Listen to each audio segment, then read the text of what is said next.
when a young family seeking a bright future moves into a new house. It seems as if their dreams have come true until a malevolent force makes itself known. Tormented visions and violent attacks leave them all questioning just what insidious force slithers behind the walls of their new home. Will they make it out alive, or will the entity known as Sallie keep them as playmates forever? This is a case I have personal experience with, and it certainly is very unnerving. I wouldn't recommend watching this video in the dark unless you like a challenge. Located in northeast Kansas is a town known as Atchison, situated on the bluffs of the Missouri River and offering sweeping views of the river valley beyond. Grand Victorian homes and cobblestone roads recall glorious days when wealthy lumber merchants and railroad magnates once occupied the town. But as one walks the streets today, they can't help but feel a tingle down their spine and a cold shudder in their soul. It seems to be a kind of hotspot that harbors otherworldly forces. The time is March of 1993. Newly married couple Tony and Deborah Pickman begin renting a house in Atchison. After weeks of unboxing their belongings, their new house is finally starting to feel like a home. In the words of Tony Pickman, "We had finally moved into a new place. My wife was expecting, and we were just very much looking forward to starting a family together. It was a good time for us." And with Deborah Pickman later saying that, "We thought the home was perfect for us. It was spacious, it had several bedrooms, and we just knew that it was the perfect house." But what they failed to realize was that this house was far from perfect for anyone.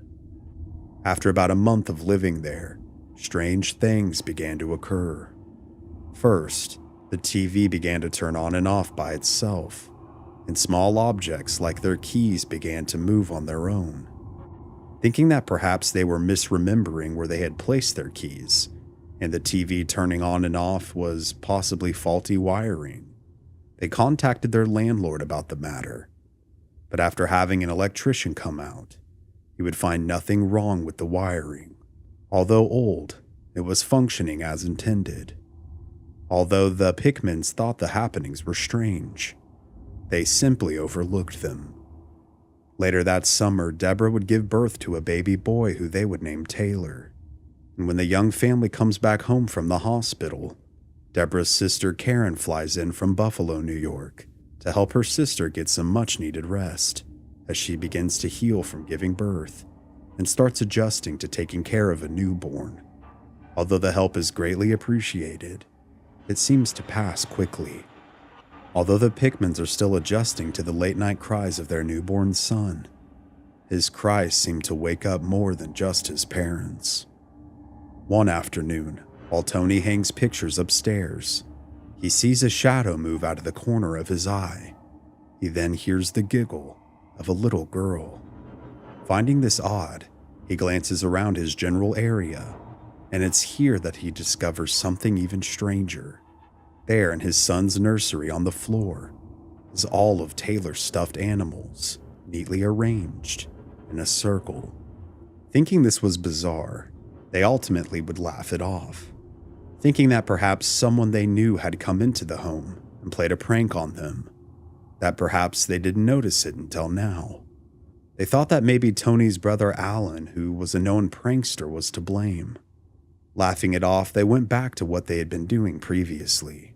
It wasn't until a few minutes later that Deborah would walk back by the nursery and notice the exact same thing had occurred again.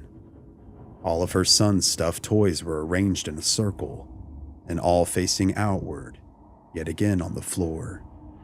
Now, unsure of what was causing these strange happenings, they checked all their windows and doors. They were all locked. If it was Tony's brother Alan, they don't know how he would have been getting in and out without any of them noticing, and within a matter of minutes. The following morning, Tony had his brother come over to their house. It's important to note that Alan did live next door to the Pickmans at this time. Once they had all gotten settled on the couches in the living room, Tony began to ask, "So Alan, just how did you get in and out of our house last night without any of us noticing?" It was in this moment that Tony began to worry. Although he and his brother had always played tricks on one another, his brother wasn't known to be a liar. Alan looked back at him genuinely confused. He told Tony that he had no idea what he was talking about, that he wasn't even home last night. Finding an opportunity for a laugh, however, Alan then starts asking Tony if he thinks that he has a ghost. He then takes his brother's camera and starts snapping photos around the house while asking, "Is there a presence here with us? And if so, make the stuffed animals move again. Do something." As Tony and Deborah follow Alan, the three are then left in utter shock as a stuffed bear sitting on a nearby small chair is suddenly thrown onto the floor by something they can't see. Taking what they had just seen as some kind of a warning, Tony, Deborah, and Alan take baby Taylor and rush outside into the family's vehicle. As the baby cries, as Tony buckles him into the car seat, Tony cries as well, but out of pain. He suddenly feels a sharp, stinging sensation coming from his back. Thinking it was a bee sting or a spider bite, he finishes buckling the baby in and then closes the door. He figures he'll check it out later. Alan then heads back to his house next door, and Debbie and Tony with their baby drive across town to Tony's parents' house. After arriving, the stinging sensation on Tony's back has only grown more noticeable. Again, thinking it was a bee sting or a spider bite, he finally has his wife take a look at it. Upon lifting up his shirt, she starts to freak out. From Tony's lower back to up by his shoulder blades are what appear to be 3 very distinct and fresh claw marks. Her anxiety is soon felt by everyone in the house. After discussing what had been occurring amongst themselves, the Pickmans now think that what they could be experiencing may be evil. Coming to this conclusion leaves their heads spiraling, making them ponder a number of questions. Just what will they do?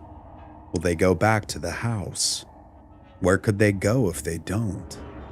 And much more. Together, Debbie and Tony do their best to calm down and to face the decision that they have to make head on as a couple. In Tony's words, "We were newly married. We had just started a family. We didn't have the money or the resources to be able to afford to move again. We were essentially bled out. We had a baby and we needed a place to stay. So we decided to go back that night."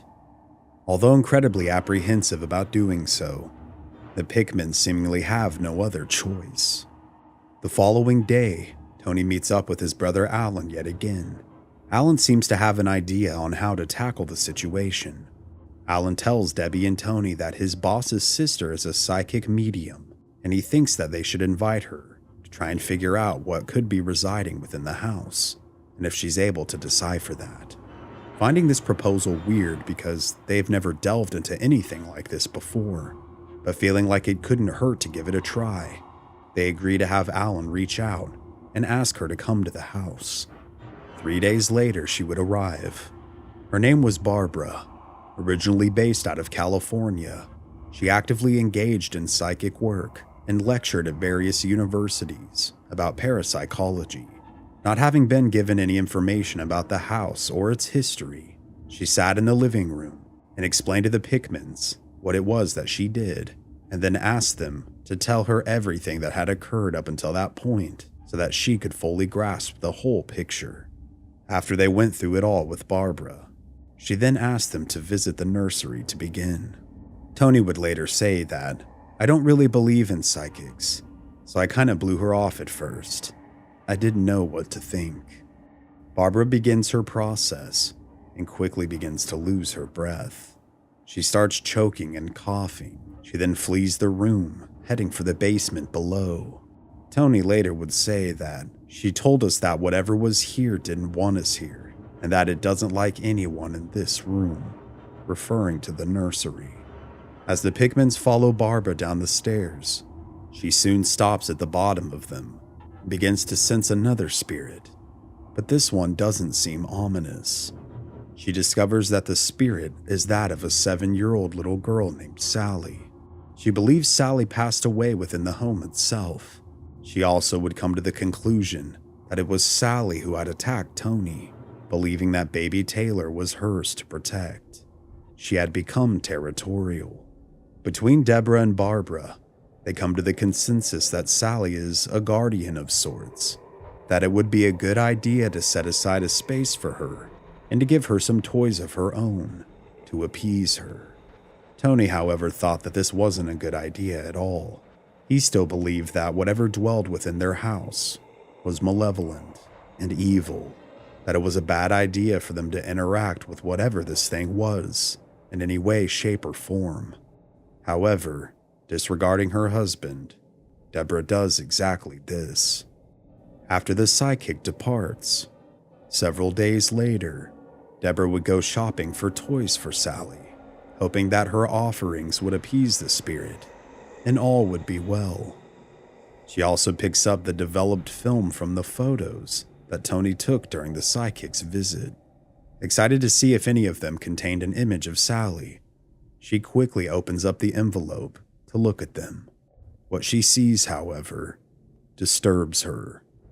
Several of the photos are bizarrely distorted, and one even contains some kind of malignant-looking black blob. Horrified, Deborah rushes back home with the photos and the toys in hand. Walking through the front door, she immediately shows Tony. Having been the one who took the photos, he doesn't know what to make of the anomalies. One photo in particular catches his attention. In his own words, "The picture that really got me as we were walking down the stairs with Barbara. I turned around and took a picture, and floating midair is this thing.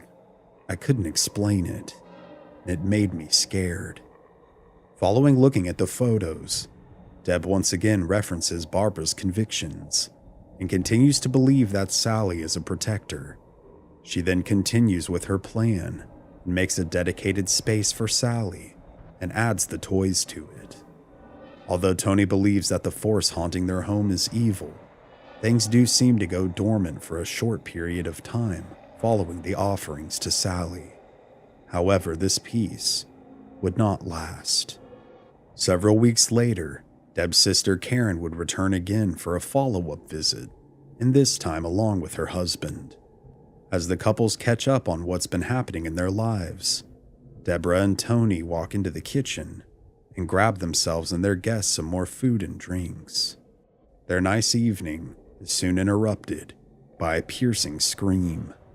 There before Karen and her husband, a stuffed animal, the same one that had fallen before, that was sitting in one of the chairs, had suddenly and spontaneously caught fire before their very eyes. As Tony and Deborah rush back into the living room, they too are left flabbergasted at the sight. Tony then rushes in with a towel to extinguish the fire. In his own words, "If it can do this, what's keeping it from setting one of us on fire, or hurting us, or harming the baby?"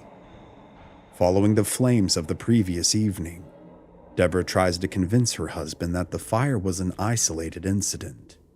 And for the next 2 weeks, things at the house remain eerily calm. Tony, who works the overnight graveyard shift at a nearby grain elevator, adjusts his day to his schedule. Upon returning home from work in the early morning hours, he tends to eat a meal when he gets home. One particular morning, following the calmness within the home, he grabs himself a glass of juice and something to eat. As he goes to place the pitcher of juice back in the refrigerator, he sees something move out of the corner of his eye. Turning his head, pitcher still in hand, he sees the apparition of a young girl before him.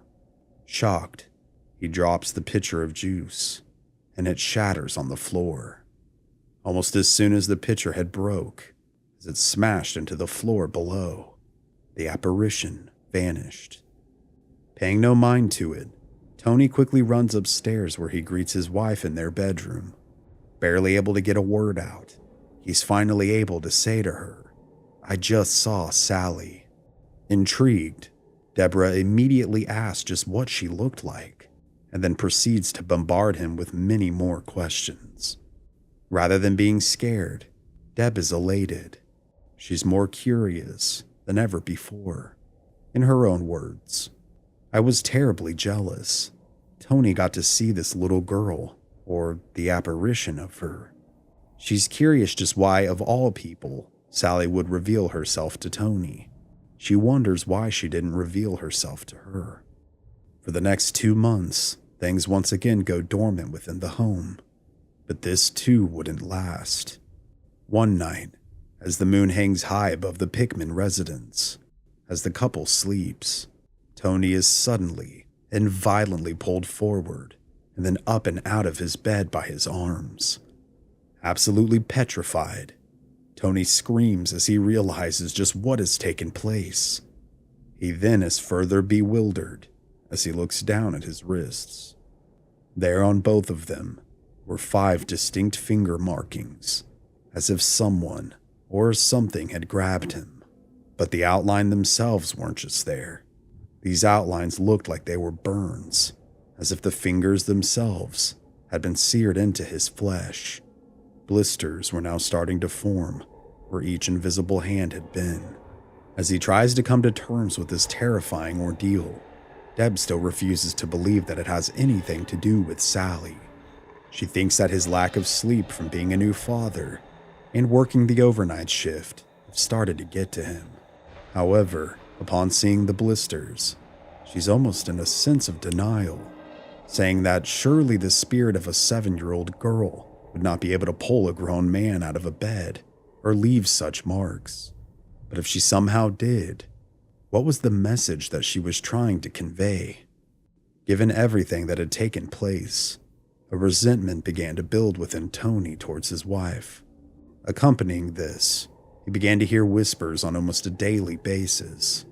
This would typically occur when he would lay down during the day to try and sleep, so he could get back up and work at the grain elevator. To him, the whispers did not sound like that of a child at all, but rather like 3 low-voiced people speaking to one another. They would also seem so close, as if they were talking simultaneously, directly into his ears. During one particularly scary experience involving the whispering, Tony also begins to see items near the bed float and rotate by themselves, as if suspended by an invisible force. As he screams, wanting all of it to stop, he is greeted by his wife. After explaining what he had just experienced, unfortunately, she doesn't believe him, given what he had been saying, that he had been seeing shadowy figures, hearing whispers, having nightmares as she perceived them. She thought that lack of sleep and stress was causing him to make things up. Tony is starting to believe that whatever force that haunts the house is targeting him, that it's attempting to manipulate his feelings. Coming to terms with this, he also realizes just how hard it's becoming to hide his growing resentment towards Deborah.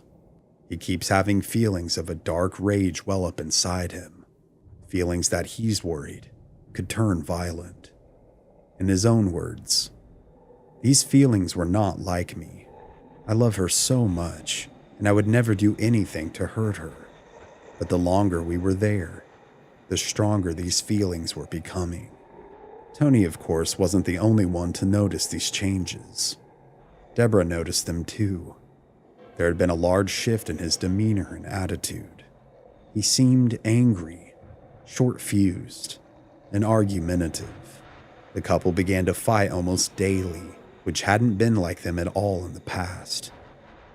The Pickmans decide that they want to reach back out to Barbara for another consultation to see if they could potentially gain any new information on the presence that seemed to be everywhere and yet nowhere at the same time. In due time, Barbara again would visit them, and upon her arrival, would be told just how things had developed. She attempts to contact Sallie once again. After she believes she's made contact with her, she then begins to sense a second entity. This one, however, is much older and seems to refuse to interact with her. She believes that this adult entity is a female and the one that has been targeting Tony, and that Sallie has been taking the blame. However, she comes to the conviction that whatever is happening within the home is beyond her expertise. What she does offer, though, is that she would contact a very qualified group of paranormal investigators. Tony's reaction at first is harsh, and in his own words once again. At first I was like, no way. We live in a small town. We'd be the laughingstock. If it wasn't a spirit in the house, then the only other thing that I could think it could be was the devil. And that scared me to death. After discussing the matter further with his wife and Barbara, he finally agrees to give the group a try. Within days, the paranormal group would arrive. The group is led by, at that time, world-renowned medium and paranormal researcher Peter James.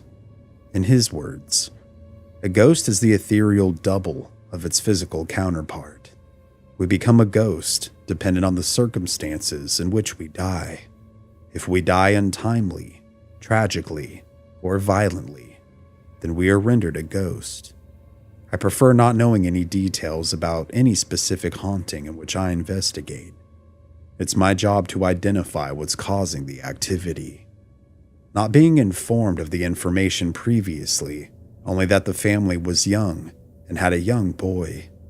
As he sits in the living room and speaks with the Pickmans, he asks them if they had a young daughter as well, perhaps of 7 or 8 years old. Telling him no, Peter remarked that it was strange because when he arrived, he saw such a young girl staring at them from one of the upstairs windows. Starting to explore the home, Peter begins to sense that there are 2 entities.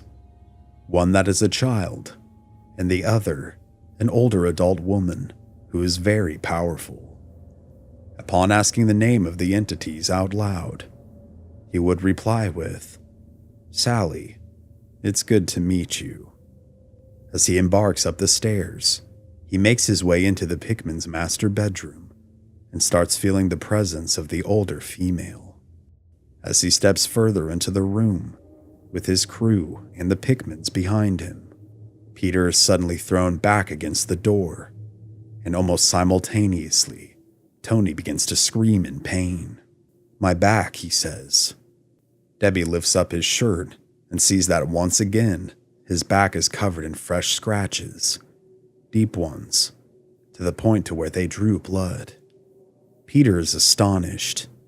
He now knows that his older woman's presence is not a positive one, telling everyone not to let the entity know that they are afraid of it.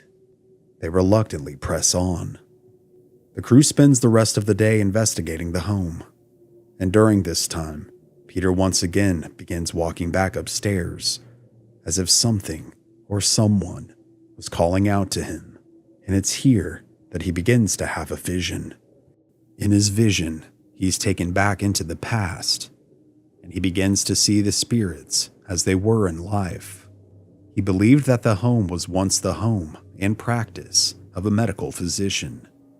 His housekeeper and her daughter lived there with him as well. The housekeeper was also his mistress, and the daughter was also his. The housekeeper was African American, and their daughter, half. And in such racially divided times, the affair and their secret child were kept hidden. Sallie was her name, and she was their 7-year-old daughter. Peter believed that Sallie had contracted pneumonia, and her father, although a doctor, was unable to save her.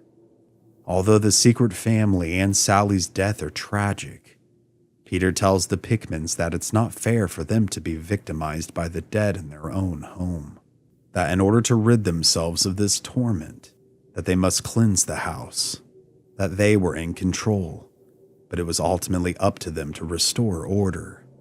and with these words of advice, he and his crew would depart. The Pickmans decide that they will stay in the house and will do their best to set the rules and stand their ground. Several weeks pass, and despite their best efforts, the atmosphere has only grown heavier, the torment even worse, especially for Tony. His sleep has become even more scarce, and his thoughts grow more and more evil. He can't shake the angry feelings and is becoming more worried that he may end up harming his wife and or himself, that he feels as if this darkness is slowly consuming him. He finally confronts Deborah and explains exactly how he feels, that he believes that if they don't leave the house, that something horrible may end up happening.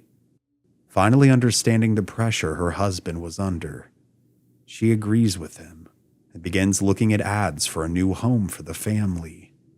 In the meantime, Tony attempts to sleep due to working the graveyard shift.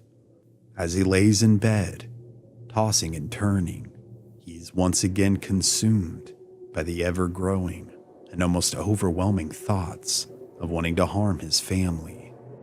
Feeling as if he was under attack, he rushes out of the room and yells for Deborah. He tells her to grab Taylor, that they were leaving, that he had finally reached his breaking point. Fortunately for the Pickman family, they find a house shortly after leaving what would become known as the Sallie house. The heaviness, the anger, and the spiritual torment would cease. But given what the Pickmans had gone through, it's also important to note that the Sallie house certainly has a dark and checkered history that existed long before their arrival. Originally built in 1867 by the Finney family, it served as a generational home. Several generations of the family lived there between 1867 and 1939. During that time, 5 confirmed deaths occurred within the family. Michael Finney in 1872, Charles, Catherine's father, the wife of Michael Finney, Kate Finney, and Richard Finney in 1874, and finally Agnes Finney in 1939. There are multiple stories about Sallie, that she passed away from pneumonia, the origin I previously told in this story, but there is also another which I will tell you now. The story goes that Charles Finney, the son of Michael and Kate, became a doctor and made the house both his residence and his practice. The front served as an office space and an examination room, while the family lived upstairs. One day, a frantic mother arrived carrying her 6-year-old daughter, Sallie, who had collapsed from severe abdominal pain. The doctor quickly diagnosed her with an appendicitis, and new surgery was urgent. Without delay, he prepped Sallie for the operation using ether, the anesthesia that was available at that time. Tragically, Sallie wasn't fully unconscious, and as the first incision was made, she screamed and thrashed in pain. Despite the doctor's efforts to restrain her and administer more anesthesia, Sallie's condition worsened. She would go into shock and ultimately die on the operating table. Her final moments filled with agony and fear. The home left the Finney family in 1939 and passed through various owners before becoming a rental property. At least one tenant may have been involved in satanic rituals, which some believe contributed to the sinister activity associated with the house. Paranormal activity wasn't reported until Tony and Deborah Pickman began renting the house. Intrigued by the paranormal claims, the property owner Les Smith investigated and discovered a pentagram beneath the basement floorboards. Many believe that this may have been evidence of rituals that summoned something demonic. Subsequent investigations revealed blood evidence in the master bedroom closet and tattered clothing in the attic. After the Pickmans, however, reports of electronic malfunctions, EVPs, physical attacks, and other poltergeist activity have further cemented the house's reputation as a hotspot for paranormal occurrences. I've visited the Sallie house myself. It was actually my very first paranormal investigation, albeit amateur at best at that time. It certainly was an excellent experience getting into the field, and although for a variety of reasons, I don't think the Sallie house is as haunted as it once was. However, we did experience a few strange things. When I went with a few friends of mine, we arrived in the summer of 2022, and it was easily close to 100 degrees Fahrenheit outside, and the home, being very old, didn't have great AC, as we would later learn. However, when we stepped inside for the first time, we were taken aback because it was absolutely frigid by comparison, but this blast of cold air only lasted several seconds. The temperature did not fluctuate like it had then for the rest of the night. I also remember personally checking the thermostat, and it was set at like 85 or something crazy, so the actual air conditioning wasn't even on until we turned it on. So I found that weird to say the least. The record player and TV turned on by themselves multiple times throughout the night, which, of course, we found odd. The old record player didn't have any sort of a timer whatsoever, and given the age of the CRTV as well, it didn't appear to have a timer that we could find that would have caused this. Besides some strange feelings throughout the day and then into the night, we didn't get a ton of interaction. Through the kitchen, although it was blocked off, we decided to look past it and go down the stairs and witness the pentagram, which for one reason or another had been burned out on the floor in the basement. And I do have to say that the basement itself was extremely creepy. You could feel some very bad vibes originating from there. So I wouldn't be surprised if some kind of black magic ritual or rituals were potentially done down there. I almost forgot, but as I was reviewing the original footage, I did find that we did capture an EVP, and I'll go ahead and play that for you now.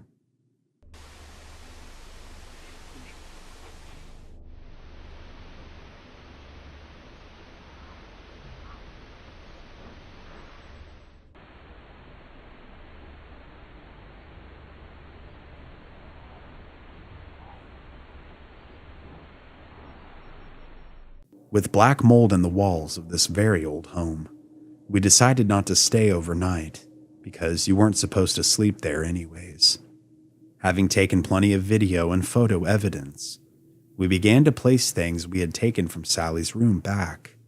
And when my friend, whose name is also Cody, but with a C, placed one of those magic 8-ball toys back on the bed, a touch-activated toy decided to go off on its own. In this particular one, you had to tap its head fairly hard to get it to go off. I remember all of us being freaked out by it. I remember it was extremely foggy that night, which added to the mystique, especially of my first paranormal adventure for sure, or one that didn't occur, of course, in a home that I lived in. We took one last look at the Sallie house before departing, and to our shock, all the lights decided to turn on within the home. From what we could see, both the upstairs and the main floor lights. The breaker was the original, so this too seems rather impossible to have just occurred on its own, without some kind of ghostly intervention. Our code only worked for entering, so we weren't able to get back into the home following this. But granted, it was 2 a.m. at this point, so we decided to drive home. We would hit a pothole, and one of our tires kept going flat on our way home, which definitely was not fun. All around, I would return knowing what I know now, and having much better equipment and resources, and far more experienced friends by my side. I think we would catch a lot more. It's my belief that for one reason or another, that the Sallie houses may be dormant or not as haunted as it once was, and that it's still very possible that a demonic presence still slithers within its walls, masquerading itself as the soul of a little girl named Sallie. I took the original documentary down due to some copyrighted image issues earlier this year, as well as the origin story that I had originally made, but I think I did a far better job this time anyways. but some of the photos and footage I've shown you while explaining my trip there, I originally took and filmed myself. The Sallie house was made famous in part by the old show Sightings, who filmed a segment for an episode on it, which was picked up by local and then later national media, as well as Deborah Pickman would go on to write a book, which I've found to be a great read, called The Sallie House Haunting, which you can find on Amazon, and I'll link it below. With that being said, would you like to see me return to the Sallie house for a proper investigation? And what are your thoughts on the case? What do you think is still haunting this Topeka, Kansas house? Let me know down in the comments below. Please hit the like button, subscribe, and share this video around. All this stuff helps me out tremendously. I did want to take a moment to thank you guys for always having my back. I truly need the support and encouragement some days, and I can't emphasize that enough. I have revamped my store with some better merch designs, and I'm running a bundle deal on my 2 books that if you buy them together, you save some money, and I ship those out myself as well as sign them for you. I did want to mention that if you want to watch all my content ad-free, you can join via YouTube memberships by hitting join on my channel, or visit patreon.com/mystery archives to become a patron. Again, thank you all so very much for everything. This has been Cody here at Mystery Archives. Remember to please stay safe out there, and take care. I'll see you next time.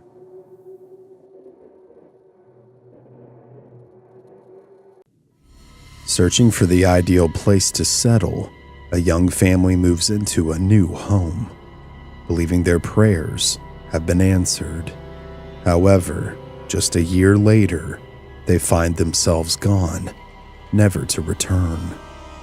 They are left questioning just who truly answered those prayers and what exactly invaded their lives. An enigmatic entity that perpetrated violence and terror upon them. The untold story of the Black Monk of Pontefract.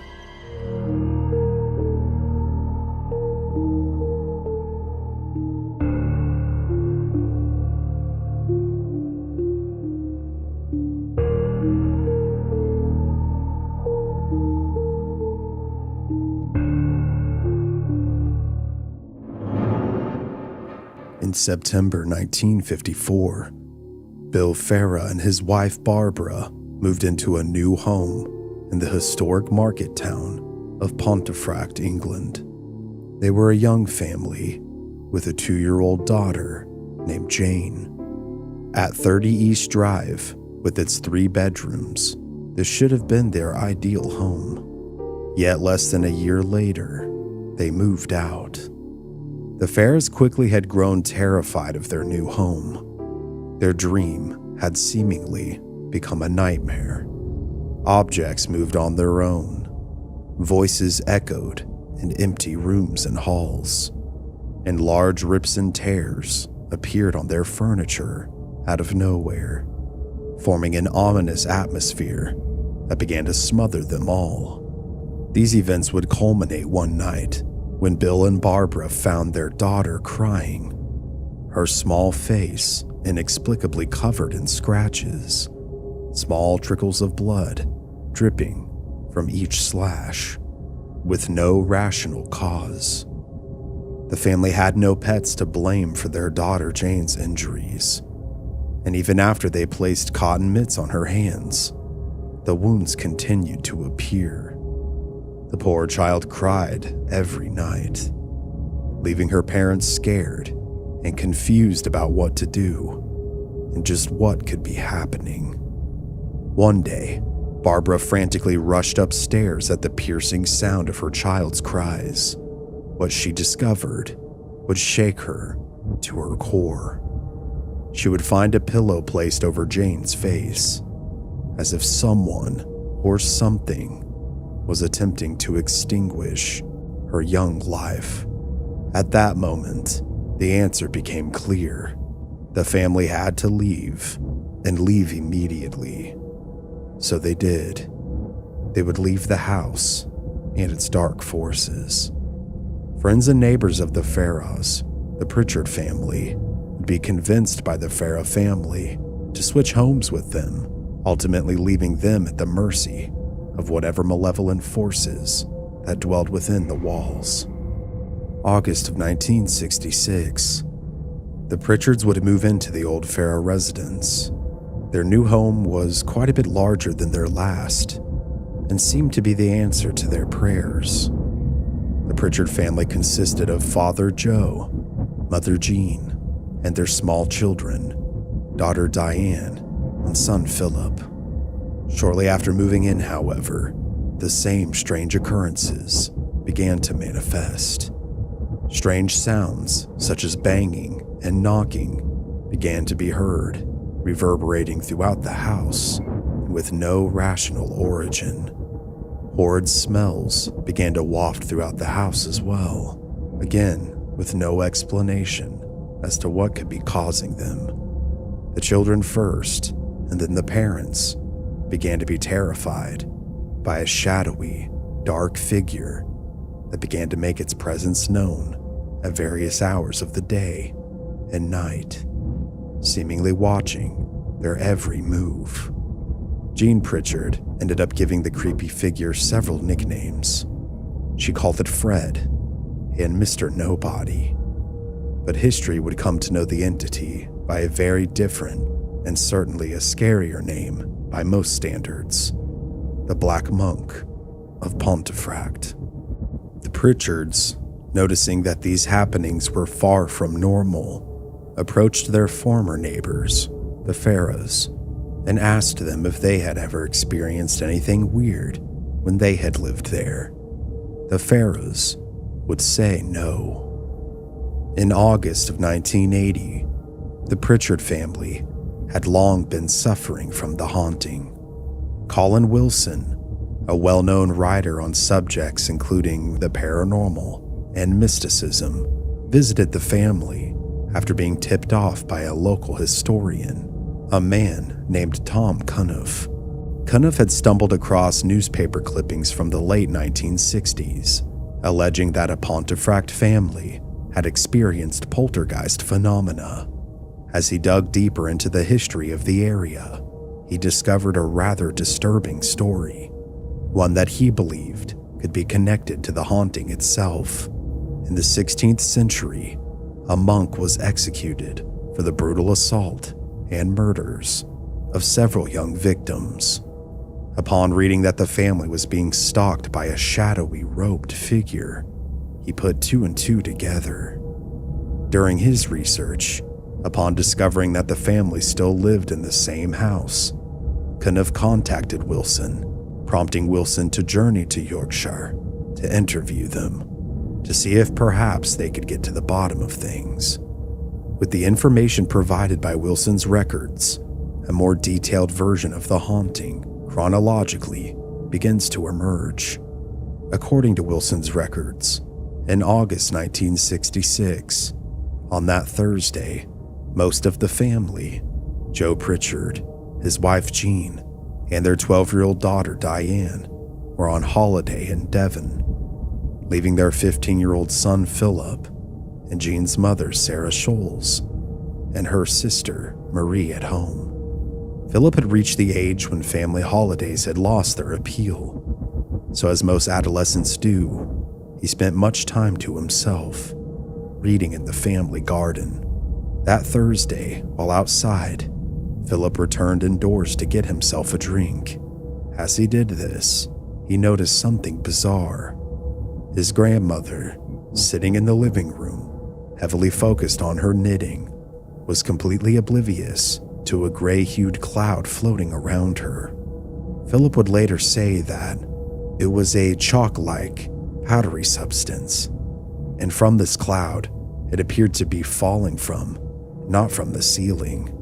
The top half of the room was perfectly clear, and yet curious dust seemed to materialize from nowhere. Weirded out, Philip returned to the kitchen, only to find several large pools of water covering the floor, with no apparent origin. Then, heading back to the living room, he saw the dust, or cloud, had continued to fall like a miniature snowstorm forming a fine white layer on the furniture, and even on top of his grandmother. Rushing to another room to get his aunt's attention, he would bring her out into the living room, where she would notice the very same thing. Unsure of just what it could be, she called to her mother to gain her attention and get her out of whatever the cloud or strange powder seemed to be. Heading towards the kitchen to get her cleaned up, she too would notice the puddles of water everywhere. As Marie tried to mop up in the kitchen, new puddles supposedly manifested. She would pull up the linoleum to reveal no leak underneath, and the water wasn't falling from above them either. So just like the dust in the other room, the puddles seemed to have come from nowhere. The odd drama intensified when, after the water supply to the house was turned off by a helpful neighbor, the water company was called to the property. Pipes were checked, the linoleum lifted once again, and drains examined, but nothing was found to be broken or blocked. The water companies suggested that some strange condensation caused by the summer weather might be responsible, but after about an hour, they left, and the mysterious puddles stopped appearing. However, before the day ended, more odd happenings were reported. Sugar and tea leaves were emptied from their dispensers in the kitchen and sprinkled all across the countertops. Cupboards vibrated and shook, and loud bangs were heard from upstairs. A plant, which was usually located at the foot of the staircase, was also mysteriously transported halfway up, its pot found separately on the landing above. Unable to tolerate the house any longer, Philip and his grandmother left with and would spend the night with Aunt Marie. Vic Kelly, Marie's husband, unhappy with the strange situation, reportedly phoned the police to check on the house. With Vic present, upon law enforcement's arrival, everything seemed normal, with no intruder being found. Nothing else seemed out of place either, until they found a glass shattered on the floor. In one of Joe and Jean Pritchard's wedding photos, the photo itself slashed from side to side, as if with a sharp knife.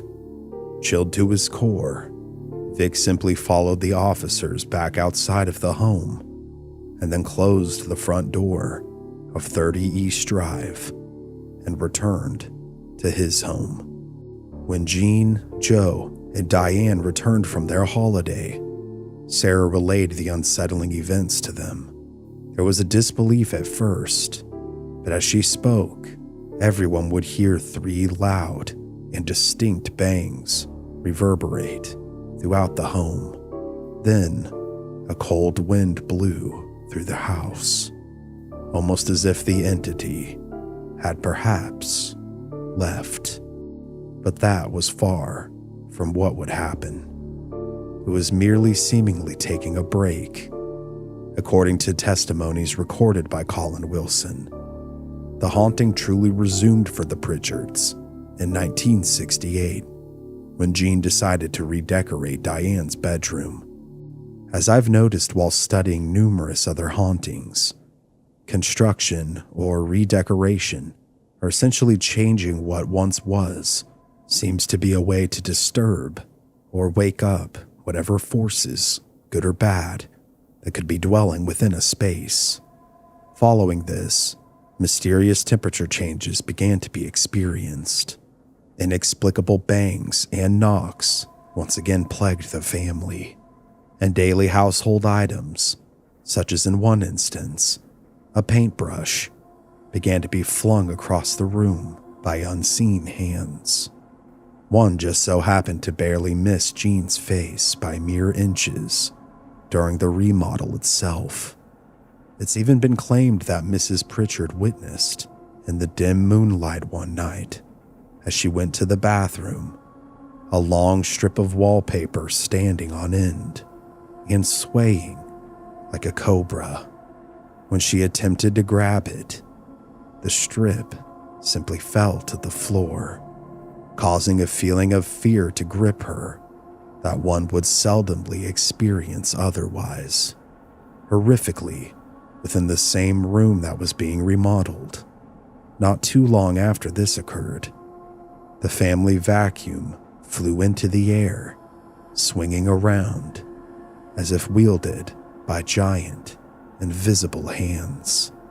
Screaming, Jean dropped onto all fours and rushed back to her daughter as wallpaper and various objects continued to be thrown towards her. The unseen presence in the house had returned, and it seemed more aggressive than ever, particularly fixated on Diane's bedroom.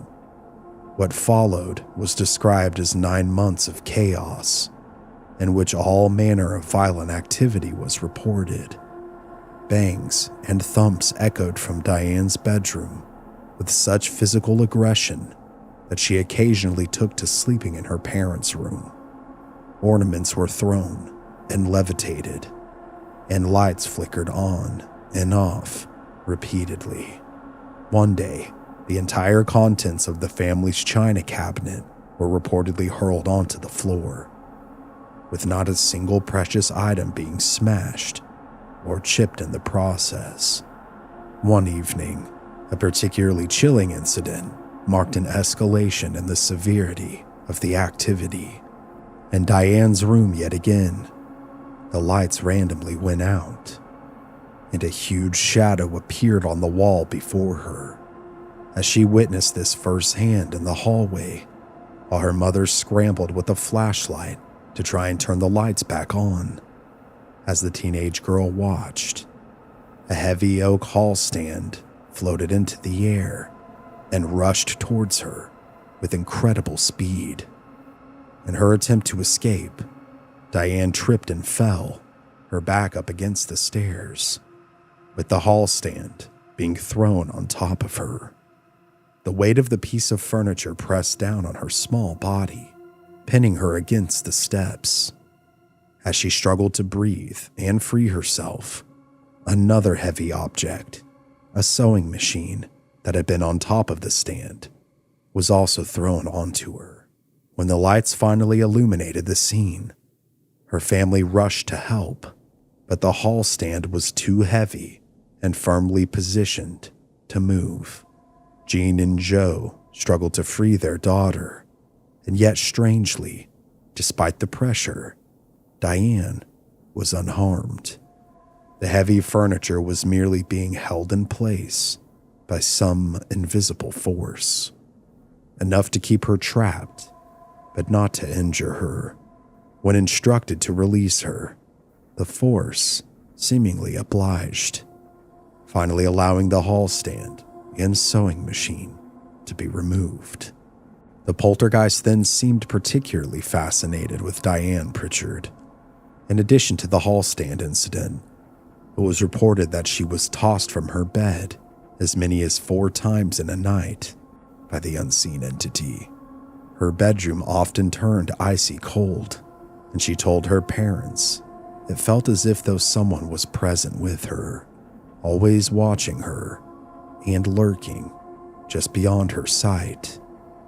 On one occasion, while standing in the living room combing her hair in front of a mirror, a brass crucifix that she found comfort in with her faith was thrown from a shelf and struck her in the back, sticking to her skin like a magnet. When the crucifix finally fell away, her mother inspected her and discovered a cross-shaped red mark on her skin between her shoulder blades. The mark left reportedly lasted for days, showing the strong force of which it had been thrown with. Before long, the house at 30 East Drive gained quite the local reputation. After being featured in 2 Yorkshire newspapers in September of 1968, people either actively avoided the house or sought to engage with the alleged haunting. Ghost hunters attempted to gain admission into the residence, and it was even reported that a group of students who requested permission to camp in the garden were forced to settle for the large round grass verge in front of the house when Jean Pritchard declined their request. However, even from that distance, the group claimed to still have heard an assortment of bangs and crashes. Along with this newfound fame, it became commonplace for the Pritchards' family's neighbors to experience disturbances within their own homes, as the noises were reportedly that loud, emanating from the Pritchard residence. When all the family's possessions upstairs in the bedrooms were allegedly thrown out of windows and onto the ground below, it was impossible for anyone in the area to deny that something bizarre was happening, something that no one could truly comprehend or truly understand. Eventually, the family began calling their unwanted house guest Mr. Nobody, later nicknaming it Fred. Despite its attempts to force them out, however, the Pritchard family remained. When a local preacher, a man named Reverend Davy, advised the family that something evil lurked in their home and that they should move, Jean reportedly scoffed at him, asking him, "Why should I be driven out of my home by a ghost?" This was certainly a testament to the family's resolve, no doubt. As the disturbances worsened and the activity further intensified, the family yet continued to persevere. Perfectly good and often newly purchased food would spoil, something strange that became a calling card for the entity, as if whatever it was brought death and decay along with it. Aside from spoiling food, Mr. Nobody, as they called it, would also often smear jam on door handles and would often throw toilet paper all over the house. Fine china plates and cups would be thrown onto the floor, sometimes shattered, and other times perfectly fine. But yet, despite being watched by the dark-robed figure that had plagued them for years, and all of its accompanying terror, the family still refused to be chased away. Even after both Jean and Joe saw the tall, shadowy figure with a hood standing in their bedroom doorway. They had been in bed when they heard the door creak open, and both turned to see the terrifying apparition. Others reported seeing the tall figure in a long hooded garment as well. At night, frightened family members heard loud, labored breathing outside of their doors. It became clear that Mr. Nobody, or as he was increasingly known as, the monk, was gaining power. It was as if the creature fed off of their fear. The activity would peak yet again one evening when all of the lights went out, and Diane, along with her mother and brother, would experience something dark that none of them would ever forget. As the family huddled together in the dark, trying to find their way around the home, Diane suddenly, as if she had been grabbed by large invisible hands, was forcibly dragged up the stairs by her throat. Colin Wilson, who documented the events in his book, noted that Diane's cardigan was stretched out in front of her, as if the monk was tugging on it with one hand, while gripping her neck with the other. Roused by her screams and gasps for air, Philip and Jean rushed to pull Diane back down the stairs, but they were both repelled, thrown back by what felt like large, clawed hands. Fighting for her life and on the verge of blacking out, as she struggled, Diane fortunately would ultimately be freed, almost as quickly as she had been attacked. Philip later explained that it was as though his thought of trying to touch the presence had caused it to release his sister. When the family inspected the profusely shaking and traumatized girl once the lights turned back on, they would see red hand marks around her neck. To say they were terrified was perhaps an understatement. Although they collectively didn't want to leave their home, they desperately wished for the entity to depart. The family would contact religious figures. They would pray and sprinkle holy water throughout the entire property. But despite their best efforts, nothing seemed to work. In fact, these actions seemed to exacerbate the disturbances, almost as if they were angering the entity itself with their efforts. One of Joe's friends, recently returned from Scotland, recounted how people there hung garlic over doors and windows to keep out spirits. Fascinatingly, when the Pritchards followed suit, the activity diminished, eventually disappearing altogether. Thus, what began for the Pritchards in August of 1966 ceased after 2 years, by May of 1969. When Colin met with the family in 1980, he reported no ongoing activity.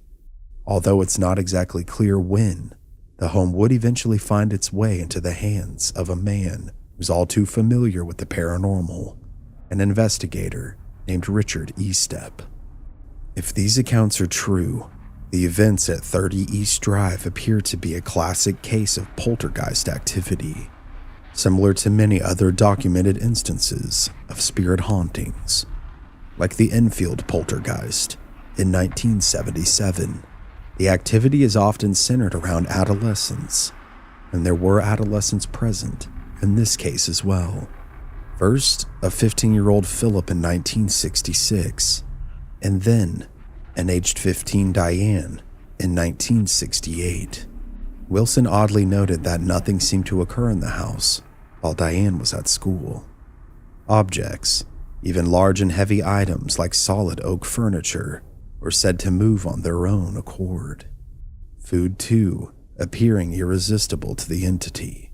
Food at 30 East Drive, besides rotting and being moved and displaced, would also mysteriously manifest bite marks. The appearance of puddles of water on the kitchen floor at the beginning of the Pontefract case is also a hallmark of other poltergeist occurrences. The respected parapsychology researcher Guy Lyon Playfair suggested that the neat puddles found in the Pritchard home and others allegedly haunted by poltergeists might be some form of condensation of the energy used by the entities. The activity disappearing as the children transition from adolescence to adulthood is also consistent with other poltergeist cases. Yet despite these claims, many argue that activity at 30 East Drive never truly ceased, asserting that it predates the Pritchards and their teenage children by over a decade. At the beginning of this story, I referenced a testimony from the Farah family and their 2-year-old daughter, Jane, who had lived at the property before the Pritchards. This particular testimony was presented in the 2019 book, The Black Monk of Pontefract, and alleges horrific events, including the baby girl covered in scratch marks, and told of the attempted suffocation of the same child by what is presumed to be the same black monk entity that haunted the Pritchards. However, it's peculiar that Jean and Joe didn't report similar experiences regarding their young children, having taken over 30 East Drive from the Farahs in the mid-1950s. By the time of the alleged onset of activity in August of 1966, they'd been in the house for several years. Yet as far as we know, it didn't target them in the same way. But why would this be the case? Perhaps the poltergeist, or whatever it was, maybe a demonic entity, was in a state of paranormal hibernation for a decade or more, and was woken up, so to speak, for one reason or another. Yet this inconsistency becomes all the more intriguing when one examines the 2019 book, The Black Monk of Pontefract. Indeed, the authors of the text, paranormal researcher Richard Estep and the current owner of 30 East Drive, film producer Bill Bungie, argue that Bill Farah and his family represent a previously unknown origin of the Pontefract case.